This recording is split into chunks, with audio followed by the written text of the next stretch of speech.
What is going on, ladies and gentlemen? My name is Espresso, and welcome back to another Black Ops 3 video here today on the channel. Today, I'm going to be showcasing something that you guys seem to love when we do this kind of stuff. Today, we're going to be taking a look back at Xbox 360 and the newest addition to the Black Ops 3 title there. A couple days ago, the Giant was released for Black Ops 3 on the Xbox 360, and in that, you could then go and play the Zombies bonus map here that a lot of people got with the bonus editions and collector's editions of Black Ops 3. So, PlayStation 4, Xbox One users, and PC users really all had the option of this from the very launch of Black Ops 3. However, PlayStation 3 got it, I want to say, a month, maybe 2 months ago, but within that, this was something that Xbox 360, with getting DLC 1 already, and that being the only DLC pack, the only thing they were missing from the content that they were eventually going to get was the Giant. So the content for Xbox 360 is now at 100% of what they're going to get. More than likely, I can't expect them to get anything else later down the line because, well, as we've talked about previously, console limitations, hardware limitations, things like that, they are a thing here in the development of Black Ops 3, and that game already is pushing the limits, so I don't think there's going to be too much here to fit with it, but nonetheless, the Giant here is one that a lot of people may love if you're a Zombies fan on Xbox 360,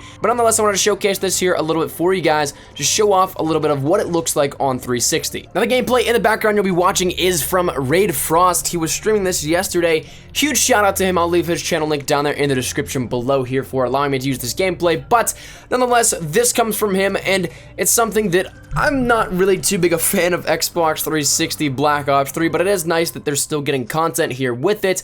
But as you can see, there are some things that are not really the same consistency as Black Ops 3 on PlayStation 4, Xbox One, and PC.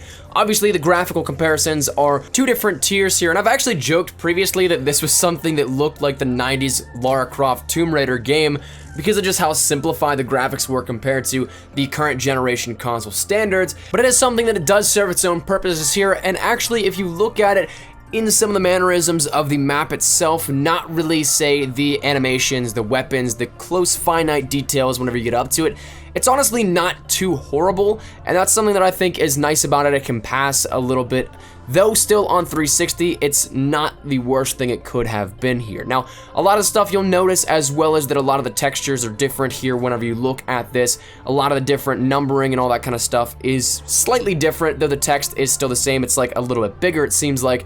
And another thing that really gets me every single time is that this is actually 30 frames per second on console. That's not something that we've been used to, I don't think, ever in Call of Duty. I can't recall the last title on last generation even that was 30 frames per second. It would be something that sometimes you wouldn't necessarily notice, because if you watched gameplay, say, on YouTube or something like that, YouTube a while back ago did not support 60 frames per second, and a lot of capture devices didn't do 60 frames per second either for console. So it's not something that maybe a lot of people noticed, but 60 frames per second was almost always there in terms of Call of Duty on last generation consoles. So to go back to 30 frames per second is really weird to me, and I don't really know how much I like it, but I guess it's something that beggars can't really be choosers, because as we've mentioned previously, it is something that Black Ops 3 really probably would have been better suited without a 360 and PlayStation 3 port, but it is something to compensate for that 3-year development cycle in which they could still offer the last generation users something to play here and round out that transition period into full next generation, or rather current generation consoles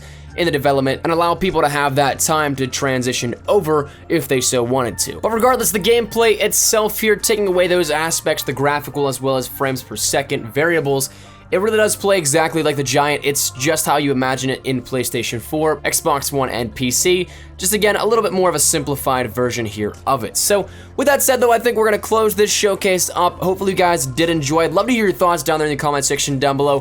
What do you think of last generation Black Ops 3, and more specifically the Giant here that we're showcasing off today? Love to hear your thoughts down there in the comment section down below. Love it, hate it, roast it, whatever it may be. Love to hear your thoughts. But thank you dudes so much for watching. If you guys liked the video, be sure to like, rating down below. If you guys are new to the channel, make sure you subscribe. We're on that road to 50,000 subscribers, so every little bit does help and is of course greatly appreciated. And finally, one last thing here, if you guys want to stay connected and get a little more personal with me, Twitter's the best place to do so. That link is always down there in the description below. I interact with just about every single tweet that I come in contact with. I pretty much live on Twitter, so if you guys want to check that out, link is down there in the description below. But thank you dudes so much for watching. My name is Espresso. See you guys later. Take care and peace.